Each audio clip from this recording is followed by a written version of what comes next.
Pick Your Take, the film podcast where everyone's entitled to be wrong. I'm your host, Isaac Leggett. And I'm also your host, Chris Demoulis. Today's episode, we'll be asking our wandering audience members to pick your take on the 2020 film, Nomadland. All right, let's go over some details from this movie, Nomadland. Yeah. This quite historic film. It came out, its initial release was on September 11th of 2020, and it showed on that day at Toronto, Venice, and I believe the Telluride Film Festival. And then it's Telluride, thank you.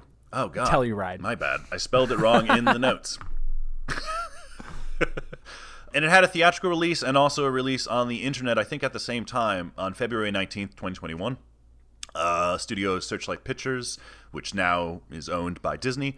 Owned by Disney, yep. Very strange. And Highwayman Films I wanted to put on there and shout out because that, I assume that's Chloé Zhao's production company because it's one of the production companies behind every one of her films so far. And this film makes sense. And this film is directed by Chloé Zhao. This is her third feature film. She also directed and wrote Songs My Brother Taught Me and The Rider, and soon she'll be coming out. Actually, this year she'll be coming out with Marvel's Eternals, which is pretty dope. Yeah, big moves. Yep. So she wrote and directed this. It's based on a nonfiction book by Jessica Bruder. And Frances McDormand and Peter Spears were basically the producers who bought the rights to the book and brought on Chloé Zhao. And the stars, Frances McDormand, David Strathairn, and Tay Strathairn. I didn't realize until my second viewing that David Strathairn's son is in this movie, which I thought that was adorable when I realized. Yeah, it's good. It's nice. It's really cute.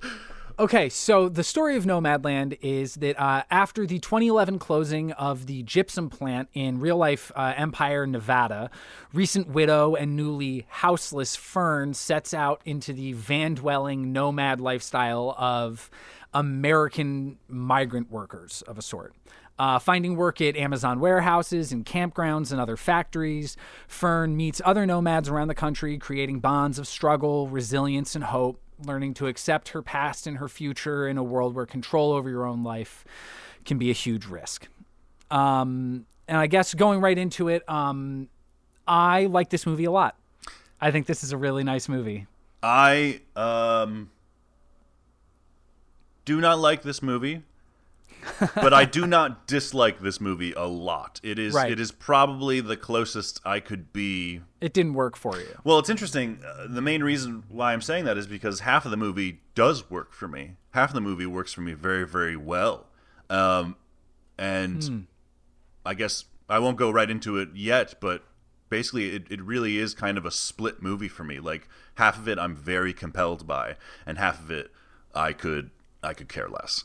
And it's a very interesting. It's very strange. But yeah, that's my first viewing experience of this film. I saw it basically for the first time 2 weeks before Oscar night. I saw it 2 weeks before it was going to be screened at the Oscars, so I did not see this in theaters. I watched this at home on Hulu. Yep. And yeah, I mean, I didn't know anything really about Chloé Zhao. I have since watched, after I viewed that Nomadland for the first time, I went and watched Songs My Brother Taught Me, and I think that movie is significantly better than this one, and I think that she does a lot of similar things a lot better, but that's my own personal opinion. And so yeah, I'm kind of like newly introduced to Chloé Zhao in her films, but as am I. Yeah, but I did not enjoy this one, but just shouting out Songs My Brother Taught Me, I did really enjoy that film. I thought that was a very emotional and impactful movie. Yeah, and I haven't seen other films by her. I only just saw this last week, which was just before the Oscars to kind of timestamp when we're recording this.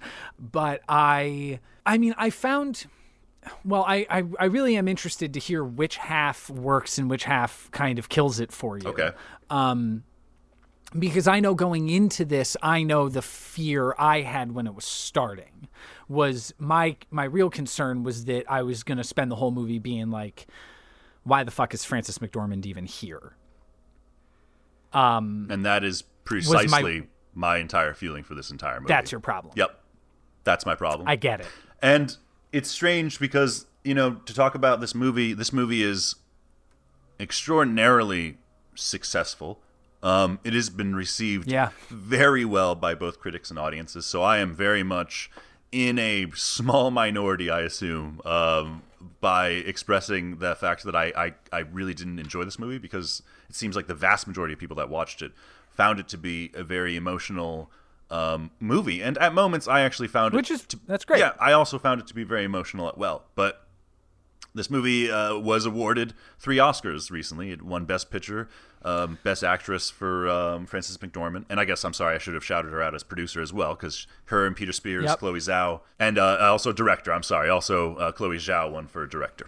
So it won 3 Oscars. And Chloé Zhao was the second woman ever to win it. A few other women have been nominated. Yeah. Second woman ever to win it, and the first woman of color to ever win Best Director, which is incredible. Yeah. I mean, it's kind of insane that it's never happened before, but it's also incredible. It's incredible. It's just, and it's very historic. And and she, I don't know, I think her acceptance speech was dope. I'm not super into the Oscars, but I watched a lot of the clips and everything from this year just because I was kind of fascinated by the way it was all gonna go. Yeah. The Soderbergh direction of it. Yeah, very Soderbergh. But I also just think that I think that she was being really well poised and just, I don't know, was totally on the mark. I think the whole night. I think that it was awesome. It was really impressive. Yeah, and it's interesting how, and maybe this is a little bit of a controversial take in and of itself, but it does seem like the Oscars sometimes will give awards to people. I don't know if the term is retrospectively, but it's almost like giving awards to people that it's almost like constantly. You would think that they would have gotten an award for something that they had done earlier, but they're giving them awards now because it's sort of like, here's an award for just almost like a collection of all the work you've done. And there's a lot of makeup calls and a lot of like career Oscars. Yeah. John Wayne in True Grit, even looking at the weird kind of order of operations of when Colin Firth and Jeff Bridges were winning Oscars in like the early 2010s. Like everyone there was winning for the wrong performance, like a year or two off. It was very strange. Yeah. And I guess maybe I'm alone in this, but I do kind of feel like in my mind that's kind of what I felt about. I mean, I had seen both of her films on Oscar night, so when I watched it, I was extraordinarily happy because I had seen Songs My Brother Taught Me, and I had seen how emotionally effective that was. And I thought in my mind, it's kind of crazy this didn't get noticed or recognized as much back like that's then. The one that deserved the praise. It's really kind of, I feel like one of the biggest things this movie is praised for is something she does in that movie, which is the blending of non-actor performances with actor performances.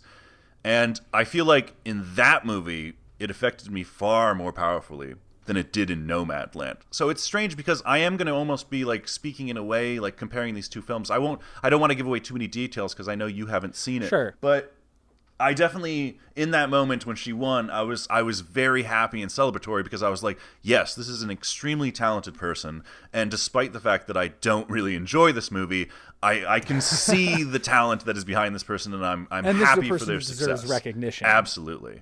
Yeah, that's cool. And I mean, that's really cool. I admittedly haven't seen a lot of the movies from the last year. Like they've all been kind of coming out weird. When I'm home stuck in quarantine, I often get sucked into like serialized storytelling of like TV shows. I really kind of love the format of that. One of the reasons I'm glad we're doing this podcast is because it's like forcing me to watch movies more often. Yeah. But so I like missed a lot of movies from last year, so I'm not even sure if I have the opinion of whether it like deserved Best Director. But that's always kind of like moot, I think, because there's like a lot of decisions that go into it. Yeah. And I think that she's clearly crazy talented. Oh, yes. And like, I am with you. So I really like the blending of non-actor performances in this movie. If you're saying she does it even better in other movies, then that's a real reason for me to go see those other movies, because like, I don't know, she feels like this odd, like other side of like the Safdie coin of like a really low energy trying to capture something real in a rural setting instead of in movies. I don't know. It just reminded me of that. And I loved all of the performances and the people that we met in this movie. And I think that you learn a lot about people in a way that I had a lot of weird expectation where I was like, is it going to feel like Frances McDormand shouldn't even be here? Is it going to feel like David Strathairn shouldn't even be here? And then the other concern is like, oh no, are there going to be like a lot of things that they think are like these natural, authentic, non-actor performances that are actually clunky and uncomfortable? Like it could fall in either one of those directions. You know what I mean? Like you can have it be so non-actory that it's not fun to watch, or you can have these actors totally instilling themselves in a way that is intrusive. And I think that this movie kind of strikes that balance. Cool. No, and I mean, at least for me, it did. And I mean, I guess that's going to be the main kind of like disagreement, and that's fine. But it is kind of like this thing of, for me, the performances that are memorable to me, and I actually think David Strathairn is great in this. I think he blends really well in this. Actually, I think possibly the fact that his son is in this might have kind of helped him be in a place of kind of those family scenes and stuff. Yeah, because those scenes at the house with him and Fern are kind of my favorite moments of the film. Her kind of like attempting that life in a house. But for me, it really is, other than him, it is the non-actors who are the more compelling people. It is majorly, it's the non-actors that basically I get emotionally connected with their performances. And for some reason, Frances McDormand's character, I don't actually think it's entirely her fault. I don't think it's a very well-developed character. I don't think we learn very much about her from beginning to end, and I wonder if I think that's somewhat purposeful. But it almost made me wonder, like, even why this movie wasn't entirely a documentary about just these people that live out there. And whenever Frances McDormand shows up, I am instantly just sort of aware of this feeling of artifice to everything. Like, I instantly think that the camera choices are like less interesting, and I think all of her choices as a character aren't very interesting. I think that her best moments are in the beginning and near the end at the storage unit, because I think she really, as an actor, she sort of like had these objects to kind of like use to get to this place emotionally. Yeah. And I feel like, I think that especially in terms of her kind of more like solo aspect of the movie, I think that those definitely work. Those are my favorite kind of like performance moments of her. The rest of the film, I feel, it's funny because I feel like this movie is almost similar to another Best Picture winner that I don't like, which is called Spotlight, which is a movie that's kind of about this kind of very emotional content, but the movie and really important shit. Yes, yeah. But the movie itself is about journalists. Like, it's a weird celebration of journalism and focusing on these brave people who broke out this story. And I just feel like it's oddly enough not really focusing on the thing that's more important, which is the people that were the victims in that story. Yeah, and interesting. With Nomadland, I kind of lost my train of thought. I guess with Nomadland, I sort of feel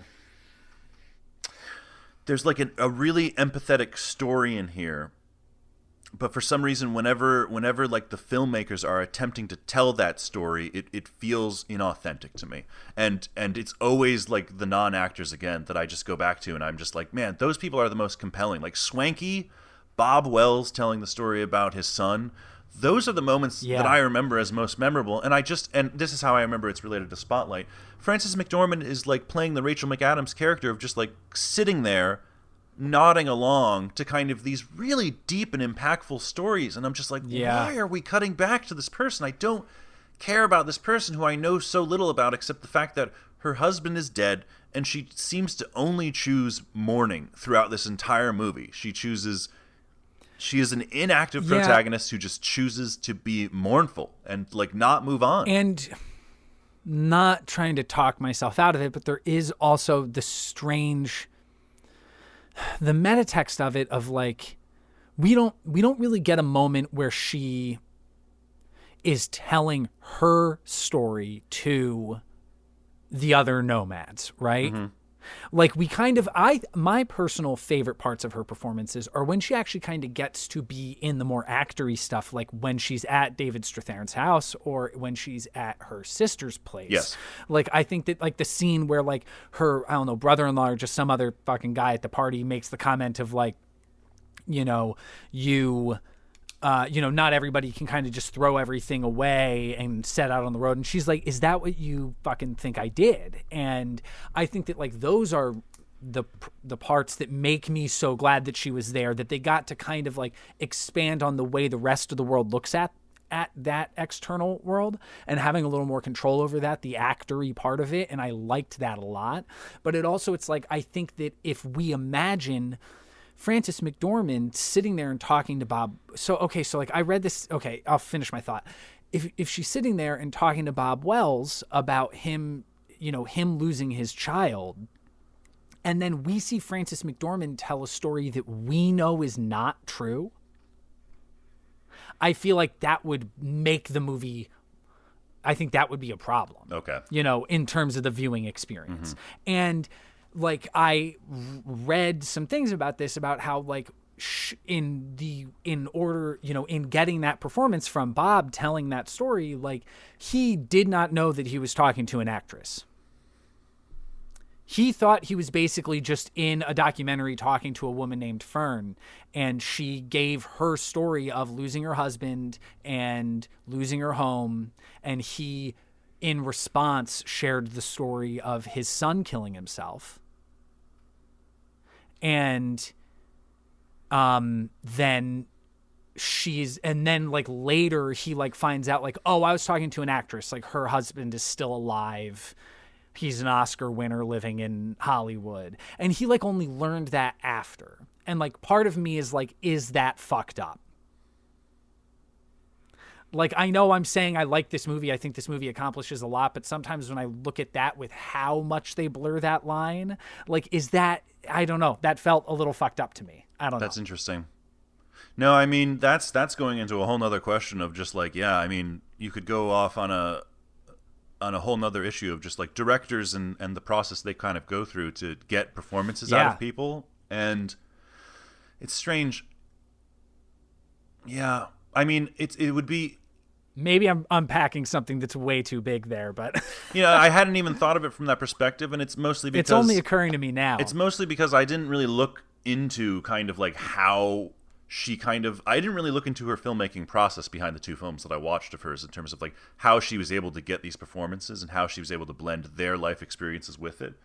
So that's definitely interesting to hear, and it makes me think even more in my mind that this movie probably should have been a documentary, because in a documentary sense, probably that person who is manipulating, to some degree manipulating the subject to get something out of them, they're not putting themselves on screen.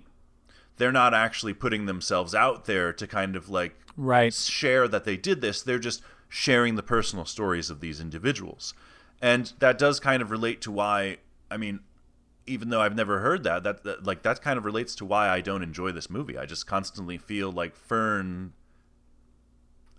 being there, or just Frances McDormand being there, feels manipulative and inauthentic most of the time. And it's interesting because like the camera work in this movie, I don't really think there's a whole lot in terms of well, let me put it this way. I don't see the choices in camera work in this movie. What I see is beautiful landscapes, beautiful backgrounds, and it's being photographed. The landscape is the beautiful aspect of it. So the camera itself is almost absolutely depicting itself less as something cinematic and more as something documentarian. And it feels like that constantly is also just at a sort of, what would you say, a sort of like stylistic juxtaposition with kind of like Fern's acting as well. It constantly is making me feel like this movie, and maybe I'm just kind of going off a deep end with this maybe I should go to a different topic, but No, I think that kind of the point that we're both making, not to speak for you, is just that like this movie is doing a lot of weird balancing acts. Mm-hmm. Yeah.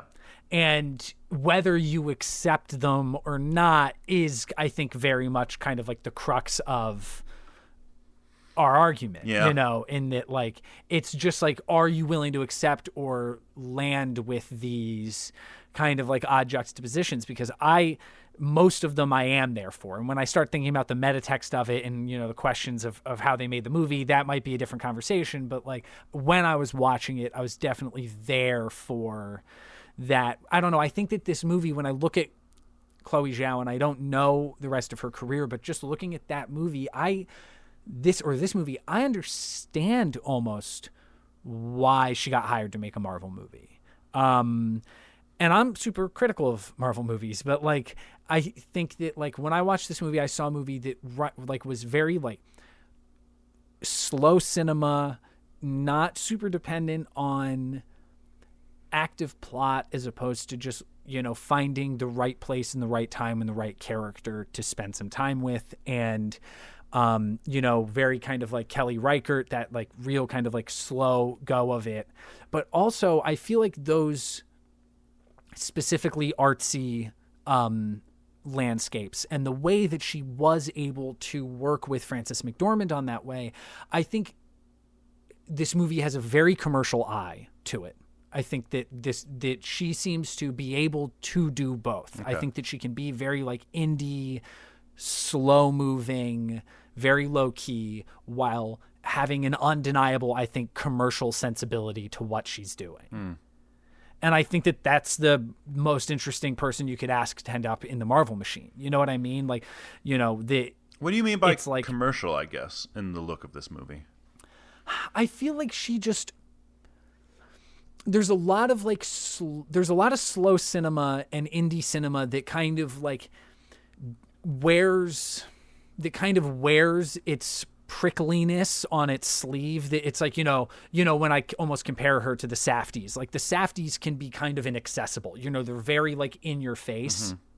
And it's like either you're like here for this intensity or not, and I think that like this just feels so kind of like quietly confident and easily accessible, while still wanting to, this movie has, I think, a lot to say about capitalism. I think this movie has a lot to say about America. And I think that the fact that a movie that has all that shit to say and like literally opens with the discussion of like a small town that's zip code literally was discontinued. And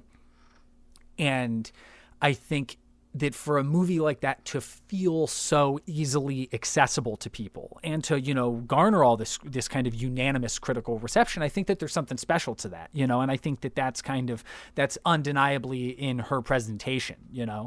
And it's a weird kind of teeter-totter of a thing, but I think that you can't really attribute it to anywhere other than that, Yeah, that's interesting. And, I definitely do think, the themes are, the subjects that are brought up in this movie, I do think are fascinating, but I also it's strange because I did feel like I was aware of the fact that I was watching a movie that was directed by someone who had not grown up in America, who was attempting to tell an American tale. And what's interesting about it is that Songs My Brother Taught Me takes place in South Dakota on Pine Ridge Native American Reservation. Okay. Also not an environment that Chloé Zhao grew up in. She was born in China. And right. Somehow that movie, I didn't have that same feeling. And I don't know like how. Like I don't know what almost is the difference between them that makes me feel that way. But the entire time I watched this movie, it just felt like it was someone else's story being told inauthentically by whoever was the voice of this movie. Like it didn't seem as much like she understood the plight of these people. And it's like, I don't know, like it's just, I think to tell the story of senior migrant workers in this country is a really compelling one, but not everyone like chooses that option or has that option. And Fern seems to have a lot of other options that she could go towards. And I never really understand why she always chooses to be a nomad. I don't think the film successfully communicates why. And I think that's kind of the main failure of the movie for me, is I think there's a lot of beautiful imagery to this movie, and I enjoy how patient and observational it is in that way. But I keep getting like lost in my train of thoughts while speaking of this movie, because I don't know. It really does kind of relate back to, I just feel like Frances McDormand's character is not well developed enough, and so the rest of the film kind of, I just can't connect with as well. And I don't know. And I guess there's a fine line between, you can observe and accurately depict a culture other than your own. Yes. And I think that sometimes certain cultures, especially certain cultures like America, that I think some ways on like a mass scale maybe lack introspection in a way that maybe we could. Maybe there's the argument that like an outsider coming to America and being like, look, there are like refugees like in your own country that like for some reason like most of you don't seem to give a shit about. Mm-hmm. Like there's something to that, but there's a fine line between that and appropriation, for lack of a better term. Yeah. Where you're kind of just like coming in and making a statement about something that you're not necessarily part of. Yeah. And I guess that is kind of what it felt like to me at most moments. Okay, well, I want to talk about your relationship with Frances McDormand. So, like, okay. What, there's only two actors in this. Like, when we run through the careers that we love, there's really only two actors that are actually a part of this movie. Yeah. Right? Yeah. Like, so, like, what's your relationship with McDormand? I really do feel like the first thing I ever saw her in was Fargo. And I think the first time, that was actually I think that was the first time I was ever introduced to the Coen brothers. It was in a high school film studies class. I watched Fargo over the course of like, I would assume like 2 or 3 classes, I guess, because classes in high school are like 45 minutes. Right. Yeah, I watched it over a couple of days, but I love her in that. She is the co-star of Darkman. She is the second, right? Well, of course, the second billed lead in that movie, and Darkman is in my top 10 movies of all time. So I love her in that movie. And I mean, yeah, more recently, I really did enjoy her in, what was it called? Oh my gosh, 3 Billboards Outside Ebbing, Missouri. her second Oscar win. Yes. Oh yeah, that's right. I forgot she won for Fargo. That's right. Do you like that movie? 3 Billboards Outside Ebbing, Missouri? Yeah. Yes, I do. Yeah, I All right, then I think we have a stay tuned on that one. Oh, really? I don't like that movie. And I'm like a big Martin McDonagh guy, and I don't like that movie. Oh, interesting. But she's good in it. Yes. Like, I think she's good in it, but I don't think that, I don't think that's a very good movie, and I think that she is not offering anything new. I don't know. Fair enough. Whatever. But it's been a while since I've seen it. We can talk about 3 Billboards. Perhaps. I only watched it once on a plane. So, I mean, I enjoyed it on a plane. Interesting. So maybe I'd have to go, maybe stay tuned, maybe not stay tuned. I mean, I feel like for me, I had seen her in a bunch of things without really knowing that I had seen her, Mm-hmm. Like in my young years, I definitely like had seen, by the time I was like 9 or 10, like I saw Almost Famous when I was young. I guess, and she's the mom in that. Mm-hmm. And then I guess at some point it had to have been Fargo was the first thing that I really like knew her and recognized her in. I also want to shout out though that in my top 10 favorite movies is Burn After Reading that she is in. And that is an incredible motion picture, and her performance in Burn After Reading I think is way more interesting than anything she's doing in fucking 3 Billboards. That is a weird performance. Yeah, that's a great movie. Yeah, that's a great movie as well. Those are very different movies comparing the two. Yeah, very different tones, but I quite enjoy. Oh, yeah. Yeah, she's a cartoon character. And, Fargo is I think there's a reason why probably most people think of Fargo when they think of her, because that role is so iconic. That movie, honestly, is probably still. Yeah, well, for me, I mean, it doesn't sound like for you. It's one of the greatest movies ever made, it is. Right? It definitely, it's got to be like up there. It's got to be up there. Like I distinctly believe that best and favorite are different things, but Fargo is one of the best movies ever made. I think it's just like, I think that's kind of undeniable. I think so. I use that term a lot, but I love how violent that movie is, but I also just love the relationship of Frances McDormand and her husband. I really feel like that is a very lovely, adorable relationship, husband and wife. I think that the problem that a lot of people, Fargo had a lot of copycats or, things influenced by it. The back half of the 90s, there was a lot of kind of, idiots bad at crime doing something. And I think the thing that a lot of those movies forgot to also have was the hopefulness of Fargo. Yep. Is like the weird relationship between her and Norm, the encouragement she gives him about their stamps. I think that it's deeply hopeful. And I think that a lot of those movies forget to do that. That's interesting. Yeah.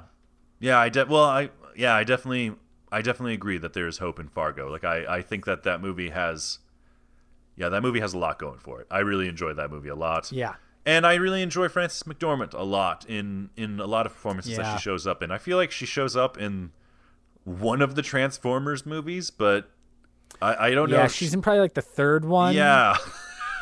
Dark of the Moon, look at that. That's the one that people say is quote unquote the good one. I'm not so sure if that's the case. I would probably go back to the first one as the good one, and even that one is possibly just the okay one.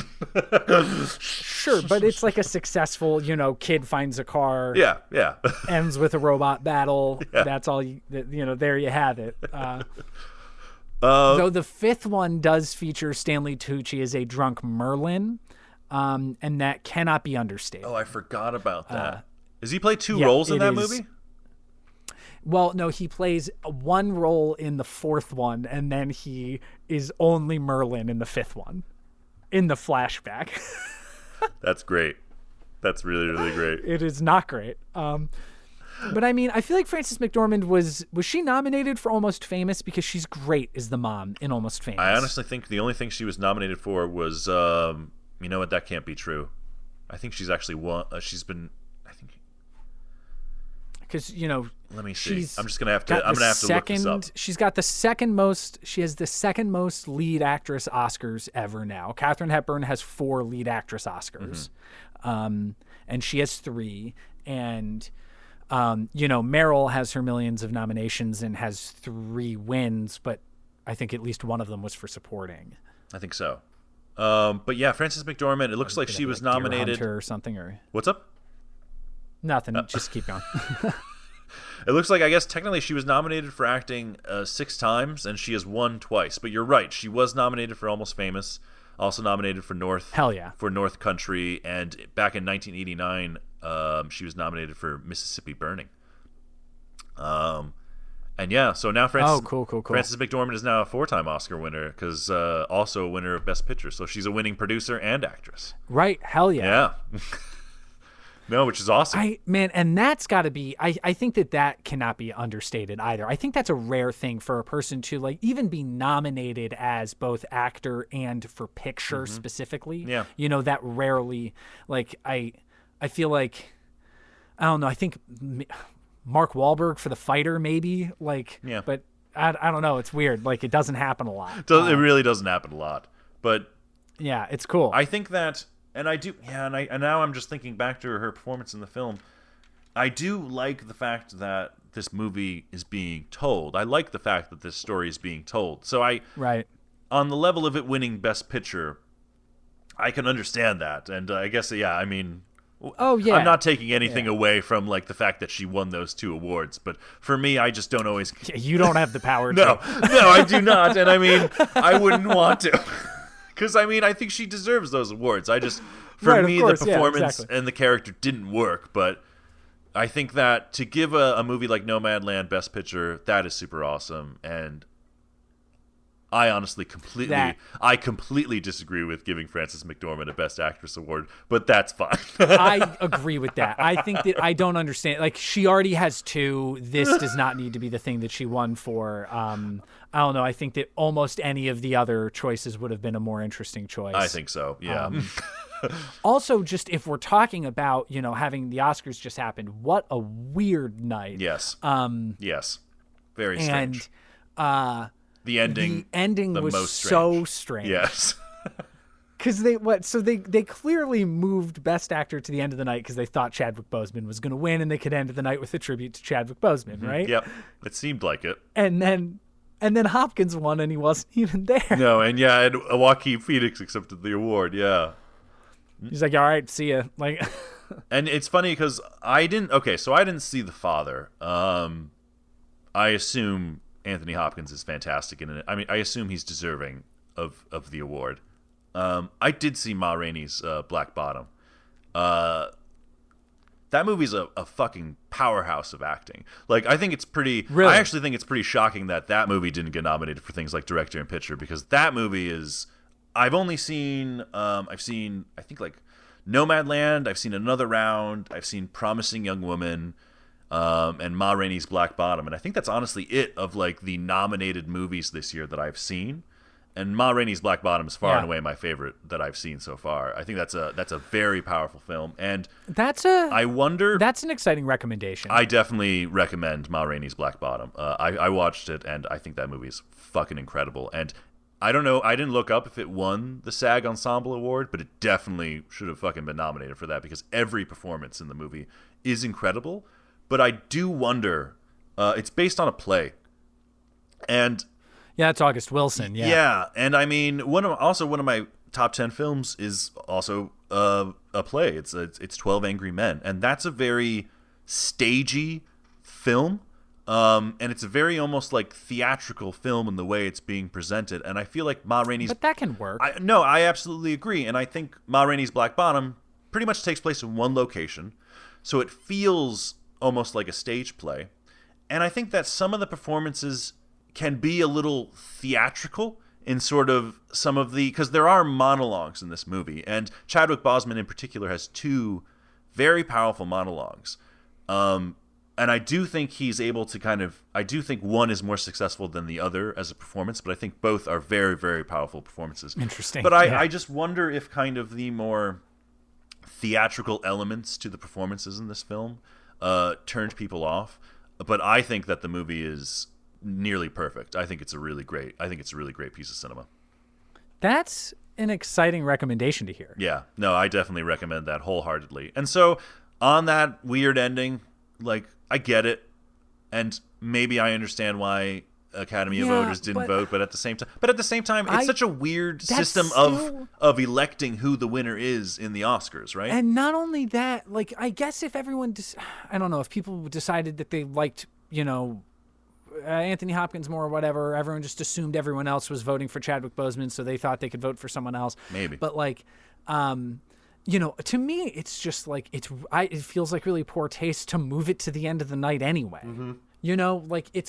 Why you end the night with Best Picture? Yes. I'm not trying to be like some sort of like purist. I certainly don't give a shit. But like, it's an award show. That's so weird to not end your night with the top prize. I think so. That's very strange. We have the SAG Awards. Awards. And to have done it only specifically just to honor a person who has died that like you can't guarantee is gonna get the award, and even if you do guarantee that they get the award, it still feels oddly in bad taste to me. Yeah. And I don't know, I'm hoping that wasn't Soderbergh's choice as one of the 3 major producers on this, but it just seemed weird. That's kind of strange to me. It seemed weird. I agree.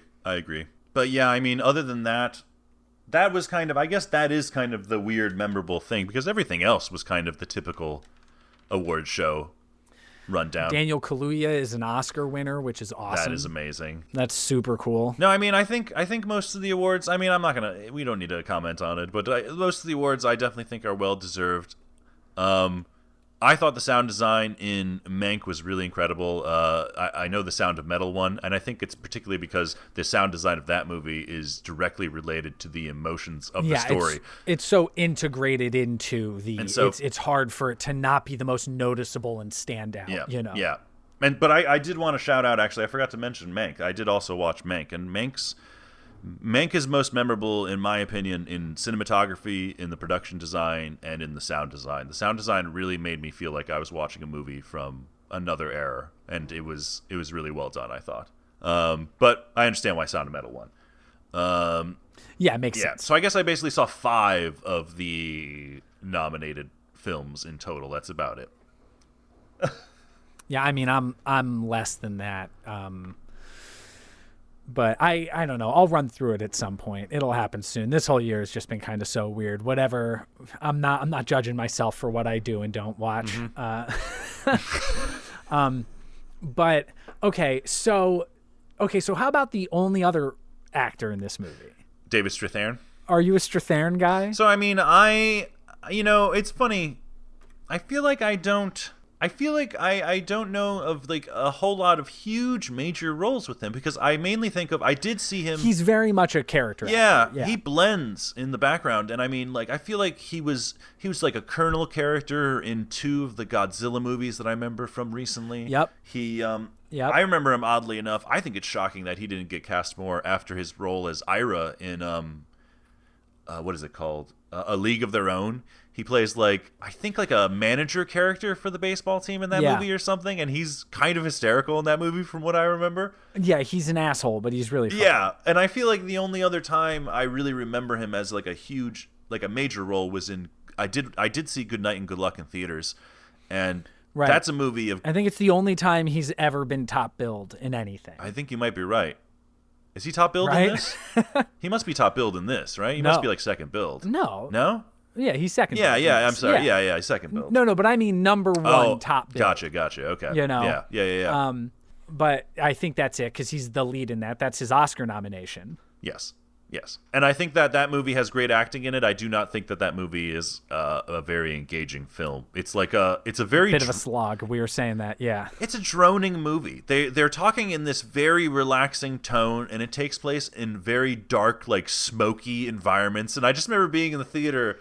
in that chair, eating my popcorn and just slowly dozing off the whole time watching that, really struggling to stay awake during that movie. And that's kind of, I'm cheating a little. I'm totally going to his IMDb page. Those are kind of the major things. Those are kind of the major things that I think of him in. He's great in Lincoln. Oh, fuck. I forgot about that.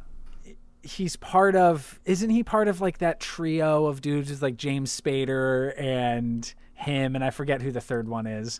I think you're right. He's really good in that, and he had his cool 90s roles of The River Wild, which is a blast of a movie, and he had I think a couple scenes in LA Confidential. Yes. But he's also he's a guy who for a couple movies gets to say, Jesus Christ, that's Jason Bourne. And he is great at that role, though. He's great. He says it great. He's him, Joan Allen, they kill it. I think he's in the Renner franchise too. I think he's in the Jeremy Renner film. Yeah, I think he's in 3 and 4. Yeah. And 4 is the Renner movie. Yeah. But also for me, and this is, me just being a total nerd about it, but he's on 2 seasons of The Expanse. Oh. And he is amazing on The Expanse. Oh, cool. He plays this character that is only in one book. The series is based on a book series, and the 3rd book is adapted. It's the fastest they adapt one of the novels. It's adapted in 7 episodes in the back half of season 3. They do an entire novel, and his character is basically the antagonist of that novel. He's a guy who kind of is a secondary character throughout a lot, and then by the end kind of becomes the guy who they're having to fight against. And they cast him in the role. He comes in halfway through season 3, and just by the nature of the character being played by David Strathairn, he is immediately more sympathetic and more interesting, and And he becomes a guy who, instead of just a villain, he's just another character who we have sympathy for, who happens to be at odds with other characters in the show, and ends up being on the show for an entire season longer than the character exists in the novels. And is just a great, great character. And he's speaking in a crazy accent, and has like a burn all down his face, and it is like, wow, he plays like an old withered space pirate, and it's David Strathairn, and he is just amazing. He's so good on The Expanse. He's absolutely incredible on that show, and just I've always kind of liked him as that guy actor, and then when he gave that performance, it was just unreal. It's so good. That's really cool. No, I mean, that's another reason I have meaning to go and watch that show, because you've mentioned it to me before, and that might be the deciding factor. It's one of my favorites. I recommend it to anybody. I always tell them that the first few episodes of the first season are a lot of exposition, a lot of shoe leather, a lot of world building, and just kind of be patient, because it's some of the best sci-fi that's ever been put to television. Oh man, it's so good. I think world building, when you have a sci-fi kind of environment to live in, is a lot more easy to digest, it seems sometimes. Sure. And yeah, I don't mind it, but it's just the first few episodes can feel like a bit of a lot. Okay. You're getting a lot of information. I think that episode 4 is like the first truly great episode of the show, and then by the time you're at episodes like 6 or 7, it's really like the entire plot is at a pace that you're really able to kind of lock into it. Cool. That's cool. All right. It's so good. All right. And just going back to, I guess, David Strathairn, I mean, I will say that when he shows up initially in this movie, I didn't recognize him. Yeah. I think he actually, and I don't know what it is. I don't know if it's just me that feels this way, but I definitely felt a lot more like he blended into this film a lot better than I think Frances McDormand did. Like, for some reason, like, it felt like his entire performance felt completely lived in.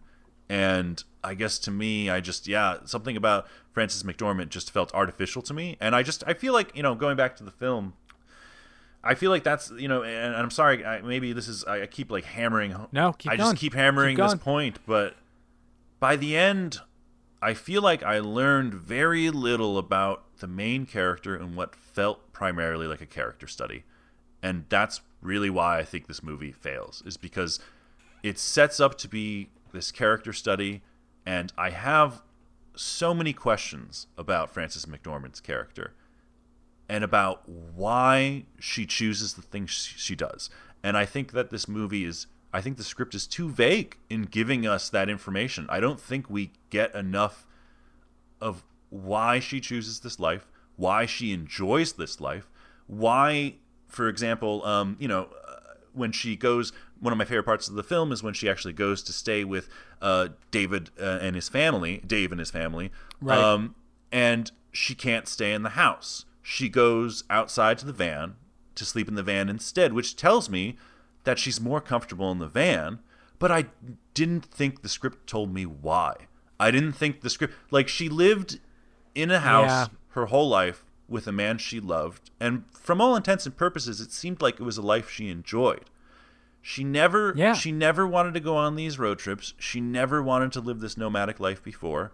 And I don't understand why she started, other than maybe the initial, she lost the town, she needs to get out on the road. But it seemed like she was the type of character that would have wanted to find a home. She seemed like the type of... Find a new place to settle down. Yeah, because I really didn't... when I see Swanky talking about her experience, and Swanky is another one of the kind of like, man, that's an emotional just role in the film. I just like literally got lost in Swanky, because Swanky is beautiful. Thinking about Swanky, I literally think her story about the birds is far more compelling than when we actually see the birds. I was like so bummed when the movie showed us the shot of like that lake that she went to, because the way she described it was so much more beautiful than the way it's revealed. And sorry, so going back to just before, like I couldn't. It seemed like Swanky enjoyed her lifestyle. All of these people who were real people had fully fleshed out stories, and I just constantly felt like Fern didn't. I didn't understand why Fern was choosing this, and I understood why all the Yeah. non-actors were. And I think that might come back to the fact that it's like they might have painted themselves into a storytelling corner where it's like as soon as they get into the specifics of Fern giving her like more on her story, us learning why she made certain decisions or why it will, at least to me, would have seemed so obviously fake in comparison to the real people stories we're getting that like maybe they just chose to instead just not have us get her story. Yeah. You know? But you're right, that does ultimately make her much more passive. I wish that the choice would have been to focus on the other people's stories. Especially since this is based on a nonfiction book. This isn't based on a fiction novel. Right. So well, I mean, I think that a lot of the story had to do with Linda May. I think that was, you know, a lot of this was coming from her. Okay. And maybe the whole point, and I found Linda May incredibly compelling on camera, so maybe they should have just, filmed yes. her. But I don't know. I mean, I know people who I don't think ever specifically because of a literal loss of house and being forced into it, but I know people who have chosen the van or small camper lifestyle, who there are plenty of good reasons why people choose to do that. And, I've done a lot of traveling in my life. When I was a child, my parents and my brother and I, when I was coming in on 10, I guess, my brother was 12, we spent a month out on the road together in like a rickety, crappy Winnebago that like was breaking down every state we got through. And we were on the road for a month. And like, that is some hard shit, but also a thing that you can totally find strength and solace and independence in. And I've spent also plenty of my adult life traveling on the road. I know that you also have done some road trips in your life, and like I feel like there's so many reasons why that would be the solution people would choose. If they're feeling desperate or put in a tough corner, there are reasons why people would choose it, and not getting any of it from Fern is a little tough because everything we do learn about her previous life doesn't really set that up at all. Yeah. But I do think that there is something to the reason why I think this movie won Best Picture and why Chloé Zhao ultimately was given Best Director. And because there is something really fascinating about the blending of those two worlds, these non-actors with actor performances. Yeah.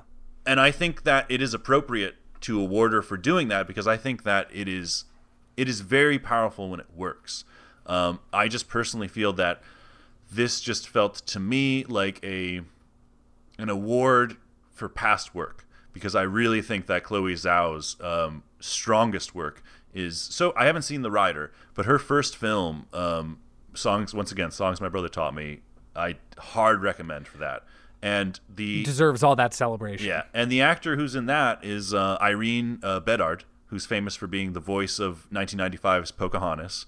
And in 2005, she played Pocahontas' mother in The New World, the Terrence Malick film. Oh. And most recently... That's kind of a good movie. Yeah.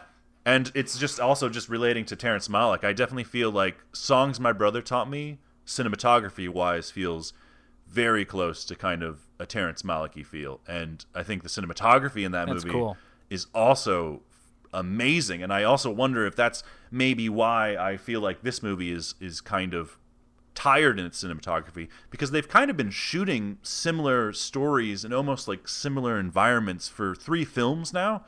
And Nomadland is kind of, it feels like sort of this accumulation of everything they've learned, and now they're taking what they've done in really independent, in the really independent world, and stepping up a little bit because now it's just in the Disney production realm, in the Francis McDormand production realm, and I feel like they succeed at what they're trying to pull off, but I feel like the more fascinating work by Chloé Zhao is her earlier work, and I need to see The Rider to really say that strongly, but I think that mostly it's... I've heard good things about that, yeah. Yeah, and I think it's just mostly because, and maybe the problem really is Francis McDormand, like maybe the artifice is the fact that she did bring in Chloé Zhao to this project. Like, maybe this was a story that Frances McDormand wanted to tell, and in sort of bringing on this person who was sort of an auteur who was telling her own stories, you know, maybe that artifice feeling is mostly from the contributions of Frances McDormand, and not to, like, you know, not to insult the woman. She's a great actress. Maybe I don't always agree with her story choices, and maybe that influence. Or it doesn't even have to be always. It's just that in this situation he didn't. Yeah. So I mean, I think that's cool, but also I think that it's interesting what you're saying about Chloé Zhao's style. I mean, I would almost be remiss if I didn't mention, have you read this thing that I think just in this past week has kind of been like an article that's been going around the internet about how Chloé Zhao, like, sat down with Disney executives and started showing them footage of, like, things that she's shot, and how, like, she was like, oh, look at this, like, beautiful vista or this, like, sunrise, and all of the execs are like, wait, where'd you shoot this? And she's like, on location. There's no CG in this. And they're like, wait, why is there no CG? Like, don't we just make everything out of CG? And she's like, no, you could, like, go to a place and shoot it. And they were all like, whoa. And they were, like, bragging that when she was shooting her dailies for the Eternals, she's like, ooh, look, no computer generated imagery on this. Nothing. We just shot this. Isn't that crazy? I mean, because at this point, they're just used to shooting most of their films in a green box, in a literal green box. In Atlanta. Yeah. No, and I mean, and that's why I'm also happy that she's taking over a film like Marvel's The Eternals, because, I mean, yeah, I'm excited to see that new voice in those films, and I'm excited see what she does with and it. I'm excited for her voice, because I really do think that she has a very unique style of telling stories. And for this one, I just feel like the story itself didn't quite know how to connect with its characters as much as I would have liked, and that's my personal take on it. Like, that's obviously, once again, I am very much in the minority, I assume, on this one. But yeah. No, I think that there's something to that, especially because that was when the movie started. I had that concern. It just kind of won me over, which I'm glad can still happen with me. That sometimes if I'm a little suspect of something when I'm starting it, that I don't immediately just decide I hate it, because I'm sure I've done that plenty. Yeah. But I like thinking I'm going to dislike something and being surprised. And it's interesting how I do think there are, I'll shout out, I do think there are, once again, strong moments to this film. I watched it. The first time I watched it the whole way through, and the second time I watched it in two parts. I kind of watched the first two acts first, and then the third act, which actually kind of helped me to really get into the film more, because I think the third act is the most powerful section of the film, because it's when we learn the most about her, and it's when she really starts to make compelling decisions. I don't know why she's making them, but I think that she's making compelling decisions, at least at that point, and the third act is the most fascinating story-wise for me. And I'm glad I kind of watched that separately, because it made me realize, like, okay, like, once she kind of got away from sort of the non-actors and really had to just be with two performers, I was very just charmed by how well Chloé Zhao directed the relationships in this film. It was effortless. Yes, like the relationship, especially between Dave and Fern, is kind of a beautiful one, and it really breaks my heart. And there's this weird kind of, like, I go half and half on this, because my heart is broken when she doesn't stay with Dave, and I think that's a well accomplished plot point. And I think it would have been even more powerful if I understood more why she chose not to stay. But I didn't. I respect that.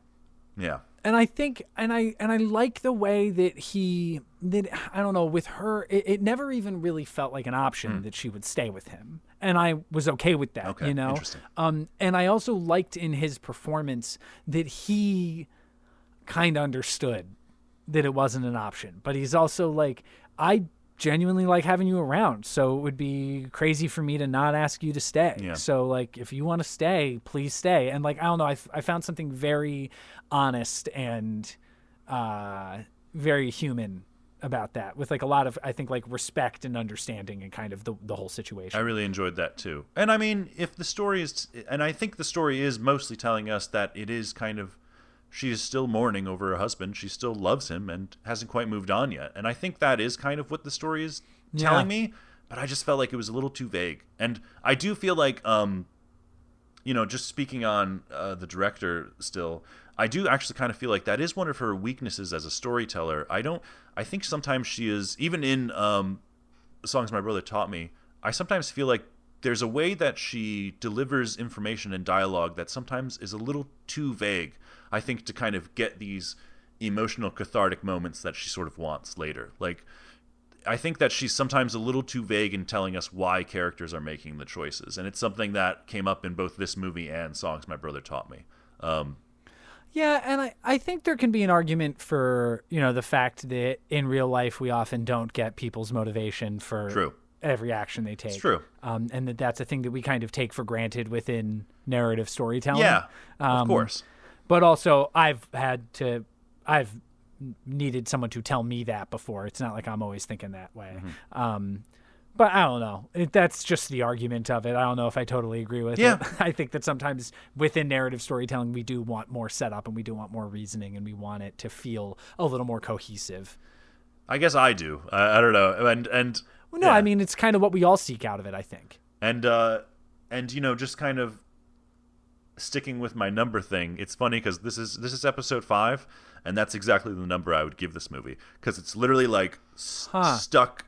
I am so close to liking this movie. I'm like trying every time I've watched it to like enjoy this movie, and I'm just one step behind, I guess. I don't want to create the expectation that I'm going to be able to give a number rating for everything on every episode, but I'd probably give this movie closer to like a 7.5 or an 8. Okay. But that I think to me is a high compliment. I think getting into 9s and 10s is those are truly, truly magnificent films. Yeah.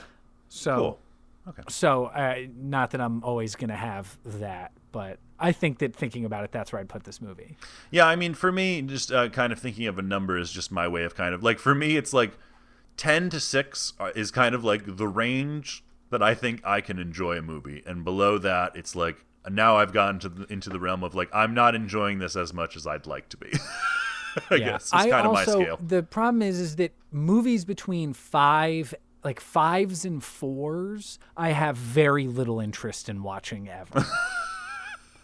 You know what I mean? Like a 1, a 2, those are often fascinating. I think it's like, I think the example is the difference between like X-Men Origins Wolverine and The Wolverine. Like The Wolverine is just a 5 across the board. It's kind of just whatever. And X-Men Origins is like a glorious 2. See, I at least find the Wolverine watchable. I can't watch X-Men Origins. That movie's unwatchable to me. I mean, that movie, I find that movie fascinating, and I'm totally bored by The Wolverine. That movie is so boring. I love how we went to a Wolverine in a Nomadland episode. It's great. Yeah, sure. I don't know. I guess let's move on to the Kevin Bacon, because I really do feel, in this discussion about Nomadland, it does kind of feel like you and I mean, the aspect of it that I didn't enjoy, it sounds like you did enjoy. And it really is kind of... Yeah, it's just the thing I clicked into. Yeah. And it really is kind of just that singular thing that then kind of makes me less interested in the direction, the editing, and the cinematography. Although I'm not saying that the choices they made aren't always... I'm not saying that the choices that they're making cinematically aren't always good ones, but because of the fact that I can't get into the character makes me sort of not be able to get into those aspects of the film. Fair enough. So I think this film is a really well-made production, and I think that it's interesting because I guess I'm just bringing it up again because it feels like we've moved on from this movie so quickly, but it feels like that, we've had the discussion. Like, it feels like... Yeah. It feels like we've said everything. And, we want to be playing the Kevin Bacon game, and there's only, 2 real actors in this movie, so it makes the choices for the Kevin Bacon game a little easier. Yes. Should I explain the Kevin Bacon game, or do you want to try? Oh, yeah, the Kevin Bacon game. All right, yes, the Kevin Bacon game. So Kevin Bacon, he's in a lot of movies. Bad start. That's a bad start. We do not want to be wasting time on that shit. You explain the Kevin Bacon game. I don't know how to explain it today. So the Kevin Bacon game is the idea that Kevin Bacon can be connected to any actor through other actors that they have worked with. And in our first episode, The Lighthouse, we connected that movie's 2 stars to Kevin Bacon. And since then, we've been creating a chain episode to episode, connecting all of our actors to the previous movie's actors. And this week, there's really only 2 actors of note in this movie. Yeah. So we're going to be connecting those 2 actors back to last week's Iron Man 3. Yes. And before we get into it, I have a really quick correction to make to last week's episode in the Kevin Bacon game. This is important. Yes, this is very important. So I challenged Isaac to connect the actors George Clooney and Jon Favreau, and Isaac asked if Favreau had directed one of the movies that linked them, and I said no, but this is incorrect. The film in question is Chef, and Jon Favreau did indeed direct this Chef, which also starred Robert Downey Jr., who was in Good Night and Good Luck with George Clooney. And that threw you way off. It was a real misdirect. Yeah, threw me way off. And I was already thrown off, and I spiraled, I'll admit. And I was already like so happy that I had finally found one that stumped you. And then I was like, damn it, I didn't really stump him when I listened to it. I was like, son of a bee sting. Yeah, you fucking... I mean, that's a good way to stump someone. Yeah. Just, cheat. We decided who was getting Strathairn and who was getting McDormand, right? Yes. Yes. Well, we decided ahead of time because there's only 2 actors, so... Right. Yeah. And you are getting Strathairn, and I'm getting McDormand. Okay. Should I go first? Because I think you went first last week. Yeah, you challenged me first. Oh, okay. So, let's see. I have 2, because I always bring up 2 options. Which one? I'm just now deciding which one should I go with. I have, once again, an easy and a hard one. So, Isaac, I would like you to connect Frances McDormand to William Sadler. William Sadler? That's so hard. Okay, all right, then okay. What the fuck else? Okay, no, I should just be able to kind of pop through William Sadler's. That's so hard. What else has William Sadler done? I mean, he's everywhere, but like. All right, we don't have to do that. That was specifically my challenging one. I can do it in. Oh, okay. Well, I mean, also no, of course. When I think of William Sadler, as I started like typing it in, like he's in a movie with Keanu, so I can always go because he's Death in Bill and Ted. Yes. Yes. Okay, interesting. So William Sadler, who's Death in Bill and Ted, he's also, I don't even know. Okay. How would I connect Keanu to Frances McDormand?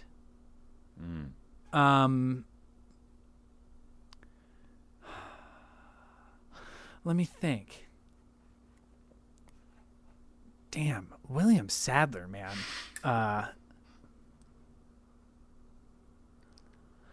Man, he is in everything. Yep. Okay, let me think about this. Okay. Let's say he was in. Oh well, now I cheated and now I know one. Okay. Well, then go ahead. I can give you one. I cheated, but William Sadler is in Kinsey. Yes, he is. He's in Kinsey with Liam Neeson, who is in Dark Man. Yes. With Frances McDormand. Yes. Yeah. Have you seen Kinsey? Yeah, in college. Oh wow, Good movie. Is it good? Yeah. Okay, cool. I've never. It's like Laura Linney, Liam Neeson. Okay. Yeah, I haven't seen it. But I somehow I knew of the movie, even though, I had never seen it. I don't know. I think that's an important movie for like straight men to see. Okay. Fair enough. I haven't seen it, so you know what? That's a weird way to put it, but well, hey, it came up in this game, so I will. I'll have to watch it. All right. Well, you did it. Man, has Keanu Reeves never been in a movie with Frances McDormand? Because that's a shame. You know, I don't think so. You know, you feel like they would have been in some like weird drama together, not sharing scenes, of course. But I'm just kidding. I mean, I'd watch it. I'd watch the hell out of it. I know. I would. There must be something. something. So I'm connecting you to somebody in Iron Man 3. Yes. Okay, so Strathairn. Okay, so I'm going to ask you to connect. I mean, I could make it just as hard and say David Strathairn to Miguel Ferrer. Wait a minute. What role does Miguel Ferrer play in Iron Man 3? He's the crooked vice president in, Oh my in god. Iron Man 3. I don't know if I can think of a single other. All right, well, if you cheated, I'm going to cheat and do this too. All right, so let's see if I can even do this. Yeah, I dare you. Do it to Miguel Ferrer. That sucks. I'm sorry. Oh, he was in Crossing Jordan. All right, let me write down his name. Miguel Ferrer, famously the villain in the movie Blank Check. Really? Yes. All right, let's see. Wow, he's recently in a series called Flex Armstrong and the Flex Fighters. He also died, which is a real bummer. Yeah, Miguel Ferrer died a few years ago. Oh, wow. Well, now I'm sad. Well, sorry. Yeah, he's great. thank you for your work, sir. That I'm not. He had filmed all of his Twin Peaks reboot, though. Thank you for your work that I'm not at all familiar with, but let's see. I forgot he was in Twin Peaks. So he was in RoboCop. So who am I going to? David Strathairn. Yeah. See, the problem is David Strathairn isn't so little. So let me hold on. Let me start with David Strathairn. Yeah, so he was in A League of Their Own, which I could connect with Tom Hanks, and then I think of, well, he's actually in the Godzilla movies, so that's a lot of people. Oh shit. Okay. So David Strathairn was in Godzilla with. He was in Godzilla with an Olsen, but not a twin. Elizabeth Olsen. I'm just writing this down. So David Strathairn was in Godzilla with Elizabeth Olsen, who was in. But I can't do this because I'm going to be using Iron Man 3. Never mind, I can't do that. I can't do that. Shoot, I was going to go like the Marvel route and go like Elizabeth Olsen to. Robert Downey Jr. Anyone who is and then Iron Man, but that would be going straight to Iron Man 3, and maybe I should attempt not to do that. Right, which we're trying not to. Right. Okay. So, all right. So, what else has David Strathairn been in that like I can connect with some of these movies? I'm like looking through his original films. Oh, he was in Traffic. Okay, Traffic has a lot of people in it. I bet I can get you one. Oh, crap. Oh, a great way to connect them. Oh no. Oh man. Shit. All right. Well, hold on. Let me give this. Let me just. Hold on.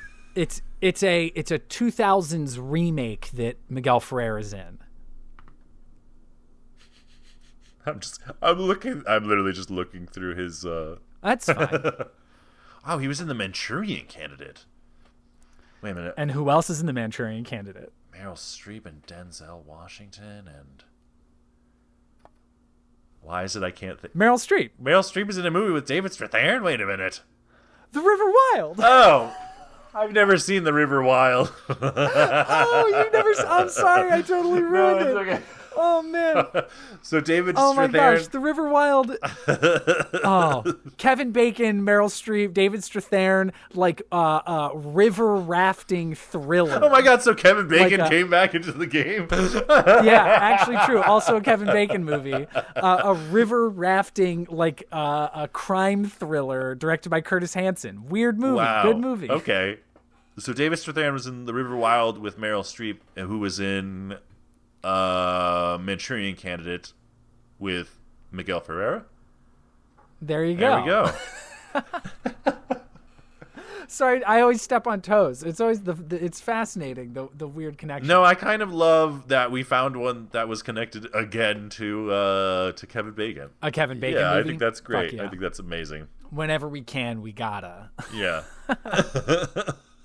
Okay, so we usually end our episodes with simply asking each other what they love. Yeah. But we figured that this week, since, it's our 5th episode, iconic now, our 5th episode, we wanted to maybe try to run through together our top 5 favorite movies. Yeah.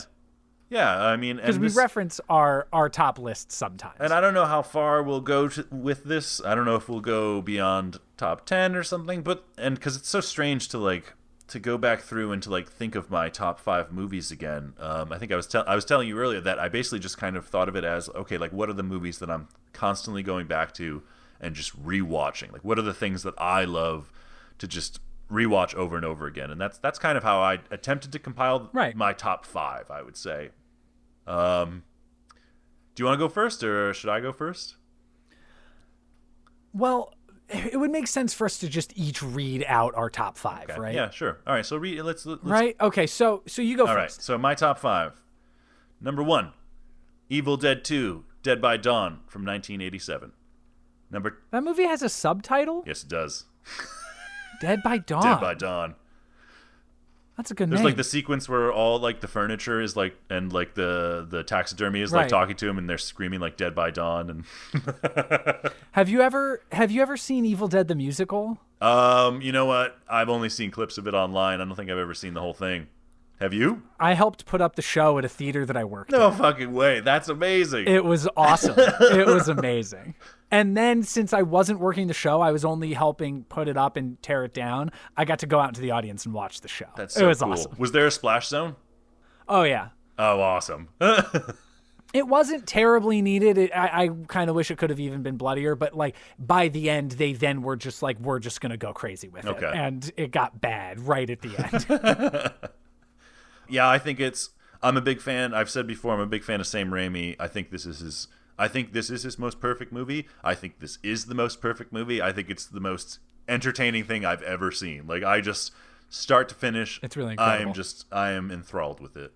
And going on, number 2, Hocus Pocus from 1993, which is a movie I go back to every year, and the more I go back to it, the more I read into it, weird thematic things, and the more I just kind of love it more and more as just a children's horror movie, as just a movie that is made to be scary for very young children. And I think it's amazing. And I think it's the most perfect Halloween movie ever made. I think it's perfect.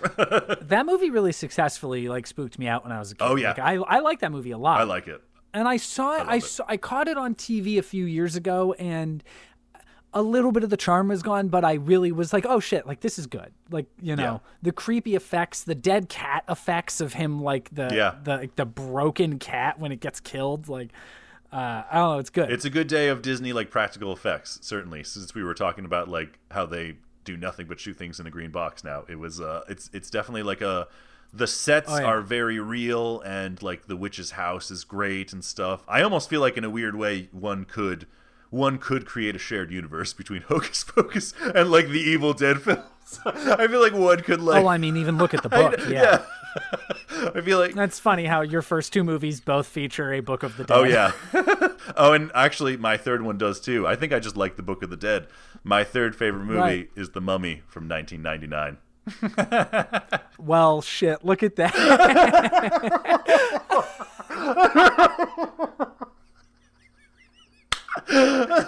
Oh man, you can't make that shit up. That's it's so fun. I did not even realize that till now. Thankfully, my number. That's also a great movie. Yes. Talk about a movie that scared the shit out of me when I was a child. Yes, when I was 10, I got mad at my mom for bringing me to that movie. I was like, why would you bring me to this movie? This is horrifying. Why would you do this to me? And now it's my favorite. I watched it at home right when it came out, because 99, so I was 8 when it came out. I probably saw it at home late 99 or 2000, so I was 8 or 9. And the scene when the dead carcassy mummy wakes up and screams at the camera, I just got up and walked upstairs and just left the room. And I had to watch the rest of it the next morning, and I'm not ashamed of it. No, it's kind of now I can watch it, but I still will sort of jump in my seat during certain jump scares. It really is kind of, in relation to, once again, the Evil Dead franchise, I think it lives in the spirit of that universe where monsters go, blah! Everything pops out sometimes, and there's a little bit of silliness to everything that's happening, but Brendan Fraser just shines the entire time. He is so good at this movie. Yeah. I love him. Well, and also that's the other part is that everybody in that movie is so hot. Yes. Like everyone in that movie is so hot. I mean, I guess maybe not John Hannah so much, but like, you know. In that Sherlocky British way, yeah, he's got some appeal. Yeah, no, he is. He's kind of charming. Yeah. Too. So if that's the least hot person in your movie, you're doing all right. But you're right. That's a sexy film. Oded Fehr is in that movie. Sexy movie. Rachel Weisz. Oded Fehr, Arnold Vosloo, just like that smooth boy. Yeah, he's great. Arnold Voss, who's like naked almost the entire film. And Rachel Weisz, who's just a queen. Yes. You know, I mean. Oh, yes. It's. She. And then Marta from Arrested Development, who plays Anaxunaman, and she's also absolutely beautiful. It's really interesting to me how much, like, for some reason, like, in the second film, Anaxunaman and Rachel Weisz look entirely different. Like, and I think they're both the same actresses playing the characters, but for some reason, like, it seems like there's a 10-year gap between The Mummy and The Mummy 2, and I don't know why it feels that way, because they're actually only 2 years apart. But, like, I really don't like The Mummy Returns. I'll just say, like, I think... Sorry, go ahead. I liked The Mummy Returns a lot when I saw it. I used to have this like hot take that, oh man, when it was like, you know, when people would talk about like, well, you know, the key of a sequel, you look at the James Cameron model, right? You go bigger, like you go from Alien to Aliens, and then you go from Terminator to T2, and you have to take what was originally a horror movie and turn it into an action movie. And my whole hot take was like, and that's what The Mummy Returns does. It's just like that belongs in that pantheon. And that movie, I mean, not even counting the terrible CG, that movie does not belong in that pantheon. No. That movie does not belong in that franchise. That first one is far and away the best. It's so good. And moving on, number 4. Okay, number 4 does not involve A Book of the Dead. Number 4 is 1957's 12 Angry Men, starring Henry Fonda, which that's dope. That one. I've never seen that. That one has remained. Wow, that one has remained in my top 10 for a long time, because every time I go back to it, I find the subject matter very powerful, and I just think the performances are great. It is, it is kind of a movie where, and maybe I don't even know if I should like say this. It is a movie of 12 white men, discussing the issue on a jury, discussing the issue of someone who is not white, who is convicted of a crime. And the movie is not telling us whether or not this person is guilty or not. The movie is simply about how 11 of the jurors think he's guilty and 1 doesn't. And a movie where, 12 white men are having that conversation does, in today's society, feel very insensitive. But I feel like the conversation that they're having is really powerful. And I think that the way it's dealt with is really well at that time. I just think that for 1957, that is just an amazing film, a very powerful film about something that needed to be talked about. I think it's a great movie. Yeah, and I think that there's a lot to be said about the fact that, when we talk about our justice system and we talk about what it means to be a person who deserves justice, that, like, there's the idea of a jury of your peers. And where it's like, these are people that in this society, they do not see this man as their peer. And yet they are the jury that is... and, like, when you're making a movie where that's what it's about, like, there's, that's what it's... You can't ignore that that's what is part of it, that like that's part of it. They're, they chose to make that the character was a black man being, judged by a bunch of white people. That's clearly part of it. Yeah. So that's fascinating. That's cool. I think it's a fascinating movie. And it's every time I go back to it, that's another movie that I probably go back to once every couple of years. Like, it's just something I find it so rewatchable. It's very short. It's like an hour and a half. So it's really rewatchable. And then my last film is also a Sam Raimi movie. And if Evil Dead 2 is his most perfect film, I think number 5 is his most imperfect film. I love 1985's Crime Wave, which is kind of known as being the movie that everyone involved with it doesn't even like to talk about. But I think there's something really fascinating to the story going on and the production and just the audacity of that movie. That movie is bonkers insane, and I think it's so entertaining, even though I'm aware of the fact that the main character was like supposed to be Bruce Campbell, and it's a little distracting once you know that, because you're like, oh man, like this actor should have been Bruce Campbell, and the performance that they get out of the main character, it succeeds. And I think that's why I still enjoy the movie, but it is kind of like, I do consider it kind of this imperfect movie, because I'm aware of the fact that like it could have been something so much more different and zanier and stranger. But as it is, yeah, but you can love things for their flaws. Yeah, and I do think that this is, or despite them. This is a movie that I love its flaws. And this isn't a flaw. There's a sequence in this movie where like a person is running through a set of like almost like flat stages, and each one has a door that they're going through, and as a person is opening a door and closing it, another person who's chasing them is just crashing through like each one of the doors. It's just like pile driving right through it. And it is written by, I think it's actually written by only the Coen brothers, and I think it's only the second time Raimi and the Coen brothers have really collaborated on script. I think the Hudsucker Proxy. Right, yeah, tying back into McDormand. Yeah, they used to all be roommates together, and they edited movies together. Yeah, they did. Yeah. And it's and I do feel like Crime Wave is one of the most interesting collaborations that was a failure, and I wonder if that's why they didn't kind of continue to work together more so. But I do love this movie because the styles of Raimi and the Coen brothers are like perfectly melded in this just ridiculous thing, and I don't know, I love it. And they're both very cartoonish. Yes, yeah. very cartoonish. And so those are my top 5. That's nice. That is that weird thing about the Coen brothers. I feel like that, like their first 2 movies right around that time, you know, Blood Simple and Raising Arizona, both became this like dual text of like, look, you're either gonna get this like grounded, realistic, you know, humanist, violent thing, or you're just gonna get a cartoon. Yep. And those are the only like, and we are gonna jump between those two. But like, if you look at those 2 movies, that can kind of sum up any other movie that comes after that with the Coens. Yep. You know? Yeah. No, absolutely.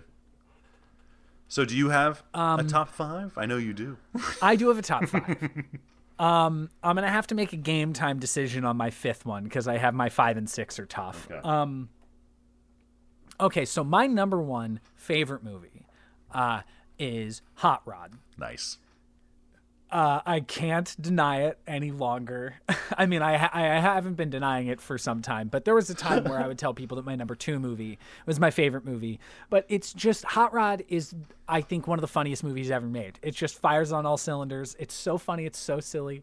It's all of these actors at this weird stage in their career, like Will Arnett and Bill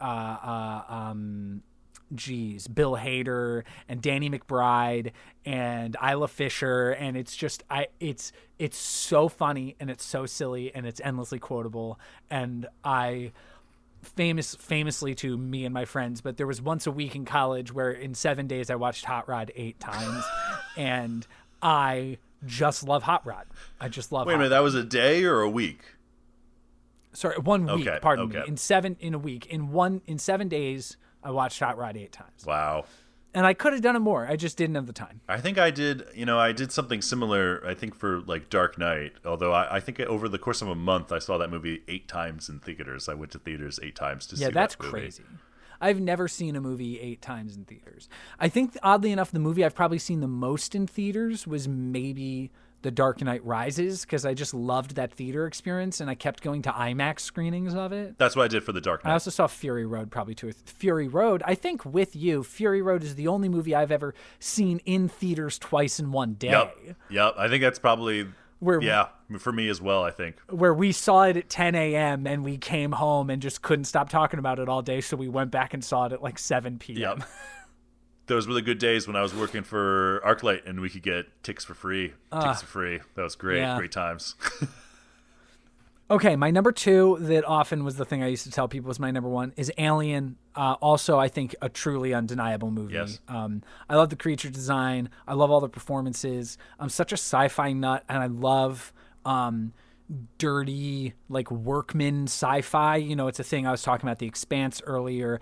The idea of like the sometimes banality, but the like grunt elbow grease workman quality of having to survive long trips in space. And then add on that one of the best horror movie creature features ever made.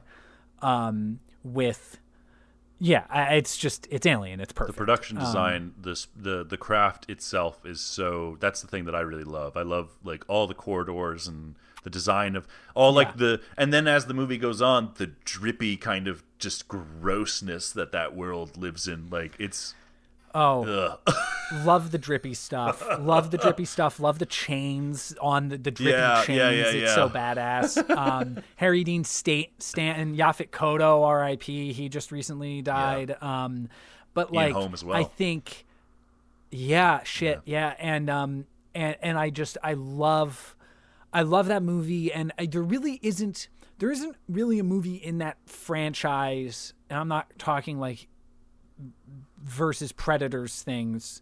There isn't really a movie in that franchise I dislike. 3 and Resurrection are wildly imperfect, and Covenant almost kind of doesn't exist to me. I got to watch it again because I've heard people like it. But like, I love Aliens, love Prometheus, but I think Alien is just kind of untouchable. I think it's so good. Yeah, no, I can definitely understand why one would think that. It's a pretty incredible film. Okay, my third favorite movie is Fellowship of the Ring. The extended cut or the theatrical release?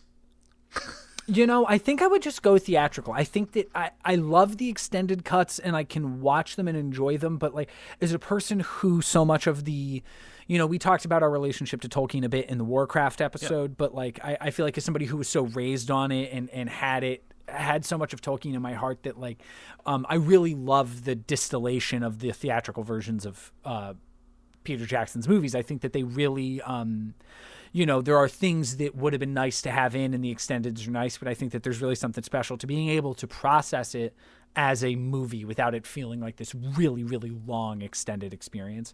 I love Two Towers. I think Two Towers is the one that most necessitates the extended cut. And Return of the King is a good movie. I think that it also is a bit of a slog at some points. But I think that Fellowship is just so good. I agree. And all the characters are so incredibly well distilled. Sean Bean, Sean Astin, Viggo Mortensen, Elijah Wood. He was so young when he was making that movie. He was barely done making The Faculty and shit, and like was I just given so much. Yeah. That movie is so, and it still has, we talk about like, stage 1, chapter 1 potential energy. And this movie has all the kinetic energy of the Balrog and the Uruk-hai fight and Boromir turning and asking for the ring, while it still has all the potential energy of everything else that's going to come for the rest of the movies while still being so satisfying. And I love No, I agree. Fellowship of the Ring. I think Fellowship is the one that, I think I said on the Warcraft episode, that's the one that connects with me emotionally, with Sean Bean. Sean Bean sort of like referring to Aragorn, sorry, as Gorn. Aragorn as his king. Because he does that, right? In his final my death captain, scene. my king. That gets me very emotional every time I watch it. And that movie has probably just the greatest fucking decapitation of all time. That decapitation is the most badass thing I think I've ever seen. Just like his like pull back and just Aragorn swing around. Oh my God. Like it's and those moments in those movies that remind you that like this is the guy who made Dead Alive. Yes, that is one of those and moments. Bad Taste. Yes. And like I love those reminders when you're watching those movies. I have no idea how he got away with that in a PG-13 movie, but it is the coolest fucking thing. Those are. Well, I mean, that's, not to totally fall down the rabbit hole of like the fact that American society, like we can have the most insane graphic violence and it's PG-13 and like one set of nipples on a woman and it's R. Like the weird sexlessness of our filmmaking is very strange. I did watch recently South Park Bigger, Longer, and Uncut, and I forgot like that's basically a theme of that movie, that like we will put up with much violence, but if you say a naughty word, nope, you're done. Yeah. Like the things that America chooses to be prude about, and then the things that it chooses to be like so gnarly about, it's weird. Very weird. But sorry. Very, very weird, and expressed very strangely in our cinema. Yeah. Okay, number 4, I mentioned it at least in a previous episode, is the Royal Tenenbaums. Yes. I had a bit of a son of a bitch for a grandfather who is, and I'm using that term, in reference to Royal Tenenbaum in the Royal Tenenbaums, but like I think that movie just, it's insane, silly version of like in a dysfunctional family in a dollhouse. I just think that it's amazing. Yeah. No. And I love it so much, and it connected with me at a young age, and I've just never been able to really let go of it. It's interesting. The only reason why I love that movie. The only reason why I don't go back to it is because of the subject matter of, oddly enough, wrist slitting. I just can't handle that scene. It's the suicide attempt. Yeah. It's brutal. Yeah, I just can't handle it. And it's funny because there are several movies that are like that, where it's like, I won't go back and watch Pet Sematary because it has an Achilles tendon cutting scene, and I can't handle that. I'm just like, nope, I don't ever want to see that again. There's weird forms of violence that sometimes I just can't handle, and for some reason, the attempted suicide in Royal Tenenbaums makes me not want to go back to it. That's the only thing. It's really tough. Yeah. That's a performance from Luke Wilson that is, I think, really understated and very underrated. Oh yeah. I just love that movie. Yeah. And okay, game time decision. Okay. For my number 5, I'm trying to decide between a movie that like I haven't watched in a few years, but in the 2010s I watched it more than almost anything else, and just an absolutely defining film for my childhood. Oh, seems pretty significant. Sorry? Seems pretty significant. Yeah, okay. Well, then, you know what? When we list our 6 to 10, I'll talk about the one that I revisited a million times, and I'm almost going to feel bad bumping it from my 5. But my number 5 favorite movie is Tremors.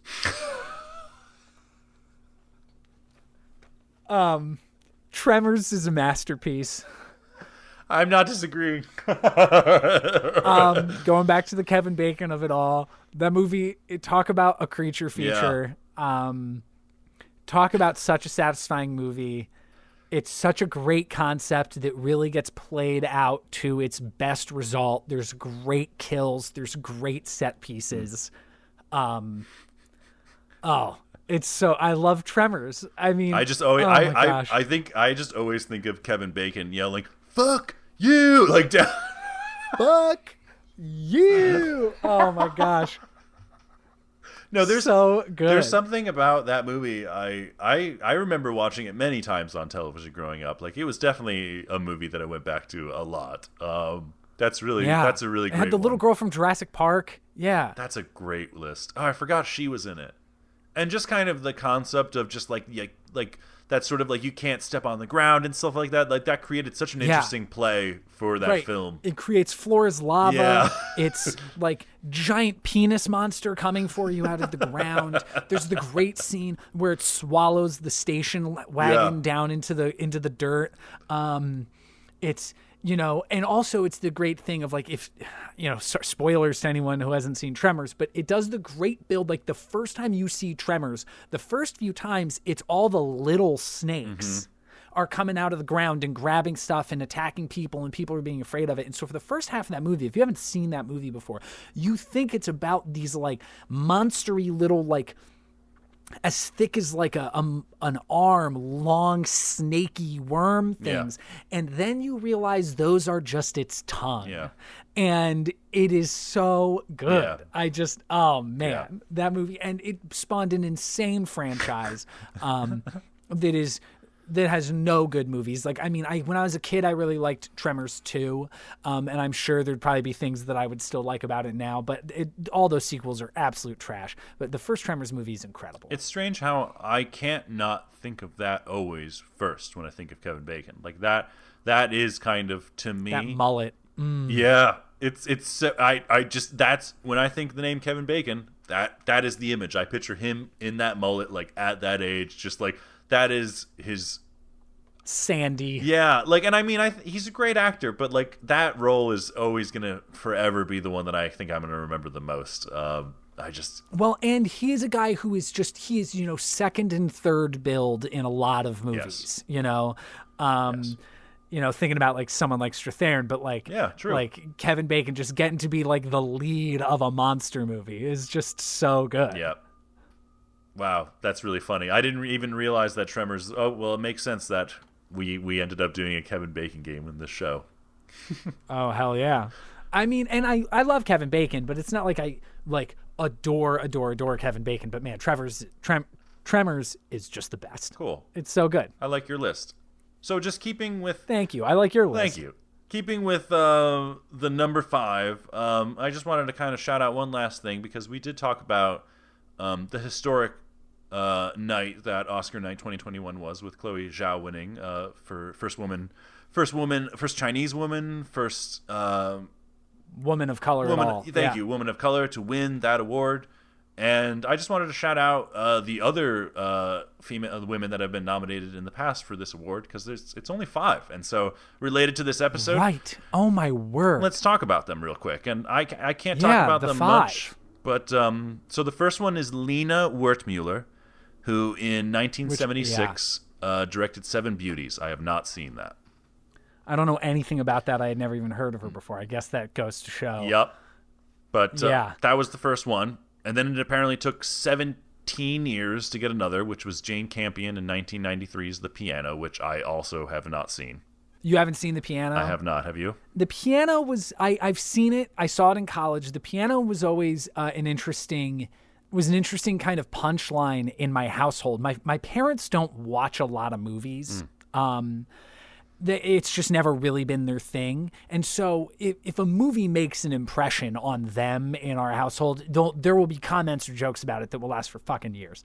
And The Piano was this movie that, my dad always had a crush on Holly Hunter, and my mom was interested in it, and they watched the movie, and that movie is super fucking depressing. Okay. It is really, really depressing and very sad and very tormented, and it's a beautiful, beautiful movie. Yeah. But it's really depressing, and the only thing that ever came out of that is that my dad is like, I don't ever want to watch another movie again because that time your mom made me watch The Piano.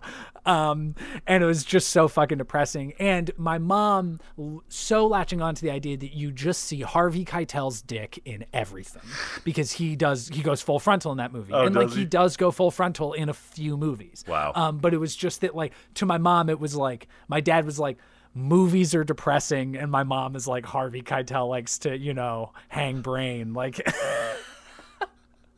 that's great. I always think of there's a reference, I think, in Jay and Silent Bob Strike Back, as they talk about Miramax, and I think Jay goes like, Miramax, I thought they were behind artsy productions like Crying Game and The Piano.